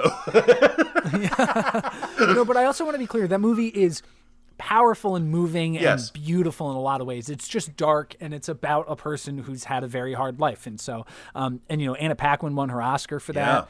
No, it's very crazy. It's crazy. It's a very famous film that I haven't seen. The only Jane Campion movie that I have seen is actually a short film of hers called A Girl's Own Story, and it makes sense that that this would be a very depressing subject matter film. She definitely she tackles some pretty hard subjects. Jane Campion is definitely a great director, but very, very depressing sometimes. And moving on now, 2003, Sofia Coppola was nominated for Lost in Translation, which I did see. Right. And it's been a few years since I've seen it. I really loved that movie. I really remember it's a good movie, thinking it was really good. And I don't think that Bill Murray plays a great character in any sense, but in terms of, like, I don't think he plays a good person. I find those characters very fascinating, and I enjoyed watching that movie. Yeah, I mean, I like that movie a lot. I think Sofia Coppola is a really good filmmaker. Mm-hmm. I think Marie Antoinette, Virgin Suicides. I haven't seen her most recent couple of movies, but I like Sofia Coppola a lot. Sofia Coppola is behind The Bling Ring, right? Yeah. That's a fucking fascinating movie, dude. Great movie. That's worth a watch. Oh, you've seen it. Okay. Yeah, Yeah, I have seen that one. That's another movie where it's like, man, I don't like these people, but whoa, what a fascinating movie. Yeah. Well, and, there's the argument that as long as you're fascinated by what these people want, they don't necessarily have to be good people, Yeah, good point. Good point. But that movie really stretches the limits on that. Yes. But it's great. And then this one I was so excited about when it won because I fucking loved The Hurt Locker. Catherine Bigelow, 2009, nominated. First woman to win the big award for Best Director. Hurt Locker is just, it's an incredible, I own the script. It's actually written by a guy named Mark Bowl, who was a journalist in the part of the world that the film takes place. And it is such a, it's such a well done movie. And it's just one of the most badass fucking movies I've ever seen. Like there's just so much intensity to that movie. I think that movie does the great job. We talk about balanced filmmaking and also, outsider's perspective sometimes. True. But like that is a movie that is both very badass and very hardcore while also being very acutely, I think, both critical and just very observant of the masculine condition. Yes. And, the way that men in hyper intense situations deal with each other and interact. Yeah. And I think that there is a lot of nuance and no easy answers presented in that movie. And I think it's a really, Catherine Bigelow has successfully examined masculinity in a lot of weird ways. Point Break is one of them. Yeah. No, very true. And I just think it's clearly an eye that she has. And I find that fascinating because she does it beautifully in that movie. No, it's strange how Point Break is something that I look at, and I've discussed this with other people. It's like it feels like one of the most masculine films ever made, and yet it's directed by a woman. But like, there's so much bro-ness just like eking off that screen. I think she just understood the male camaraderie in that movie so well. It's really well done. Yeah, I guess, but I also think that I think that she just observed also the kind of the awkwardness of male camaraderie. True. Like once deep bonds, when men realize deep bonds are being formed before they're entirely formed, that weird, like, I think that that's like a thing that she likes examining. Very true. Yeah. And then moving on, in 2017, Lady Bird, the director of Lady Bird, Greta Gerwig, was also nominated for Best Director. Also an incredible movie. Cool. I just haven't seen it. I need to see it. Oh, Lady Bird is also amazing. Talk about a movie that, like, very indie but very accessible. It's so funny. All the performances in it are so good. Cool. And then also, wait, Emerald Fennell was nominated this year for Best Director, right? Oh, shit. You're absolutely right. Oh, my God. Yes. So it's 7. Right, because I was realizing I think this is the first year that 2 women had ever been nominated at the same time. You're absolutely right. Right, which is awesome because I really like Emerald Fennell. She also was like on The Crown and stuff. She's great. And you saw Promising Young Woman, right? Not yet. Gotta watch it. Okay. I fucking loved Promising Young Woman. That movie was great. Yeah, I really gotta watch it. That is a movie that seems like it's having a fascinating conversation. Well, fuck, I feel like an asshole for almost forgetting Emerald Fennell. I'm glad. Thank you so much for bringing... No. Oh, my God. No, of course. It's just crazy because I feel like there's still so much stigma around female directors and also the idea that, like, female directors get punished for their failures significantly more than male directors. And I think that now more than ever, there's just kind of this thing of there's so much obvious talent and skill and success coming out of female directors in a way where it's just like you really can't make like male filmmakers or male executives or people thinking about the box office. They just can't really make the excuse of like women can't handle it or people don't want that. It's just bullshit. And it's always been bullshit, but I think that it's more blatantly and being exemplified as bullshit now more than ever. And it's really exciting. Absolutely. And I definitely think Chloé Zhao is one of those new voices that is just, I don't know, just a really fascinating and an exciting voice because she has definitely a different way of approaching storytelling. Yeah. And she is definitely, I would say, the two just like women directors that I am most in love with right now as filmmakers are probably Lynn Ramsey and Jennifer Kent. Those are kind of two Babadook, baby. Babadook and The Nightingale for Jennifer Kent, and then Lynn Ramsey, of course. I haven't seen Ratcatcher, but I have seen Maud Van Kaller. I have seen We Need to Talk About Kevin, and I have seen You Were Never Really Here. And you were Right. never really here. We might bring up when we talk about my top 10 movies of all time, because that movie is dag, look at that. That movie's perfection. And so I still haven't seen that. I've heard it's a hell of a thing, though. I think it's amazing. I think it's amazing. And those are probably the two women that I think of that I'm just most excited about right now, when I think of female directors. Yeah, it's interesting for me because when I was thinking about this Chloé Zhao thing, it was reminding me a lot of Gina Prince Bythewood, who like is like famously a person who's made a lot of romances, and then like last year made The Old Guard, and really wanted to make like a superhero or like an action movie for a long time, and this kind of thing where like you wouldn't have she's all of her success has been through these character pieces and these character romances. Yeah. And then you wouldn't expect her to want to make an action movie. And then you watch, I mean, did you see The Old Guard? I haven't seen, I'm looking at her filmography right now. I haven't seen any of these things.